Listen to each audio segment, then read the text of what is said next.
పేదలకు కుడి ఎడమల దగ.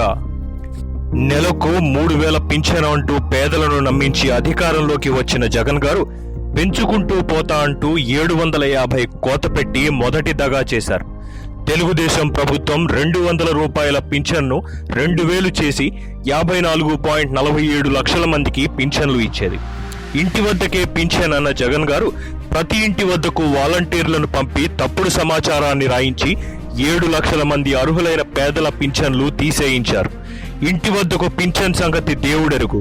ఉన్న పింఛన్ పోయి లబ్ధిదారులు ప్రభుత్వ కార్యాలయాల చుట్టూ తిరుగుతున్నారు. ఇకపోతే తెదేపా ప్రభుత్వ హయాంలో 1,47,23,567 రేషన్ కార్డులు ఉండేవి. ఇన్ని కార్డులున్న సంక్రాంతి, రంజాన్, క్రిస్మస్ కానుకలను ఇచ్చేవారు చంద్రబాబు గారు. అలాంటిది జగన్ గారు వచ్చాక వైఎస్ఆర్ నవోదయం పేరుతో ఇంటింటి సర్వే చేసి అడ్డమైన నిబంధనలతో 18.72 లక్షల కార్డులను తీసేసి పేదల కడుపు కొట్టారు. ఏటా 1,449 కోట్ల బియ్యం డబ్బులు మిగిల్చుకోవడానికి ఇలా కుట్ర చేశారు.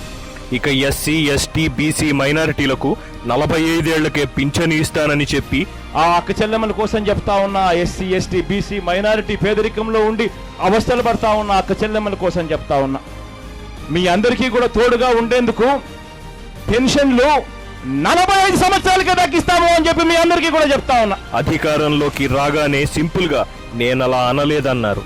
ఇలా నిరుపేదలను నమ్మించి కుడి ఎడమల దగా చేసిన ప్రభుత్వం చరిత్రలో ఏదైనా ఉందంటే అది జగన్ గారి ప్రభుత్వమే.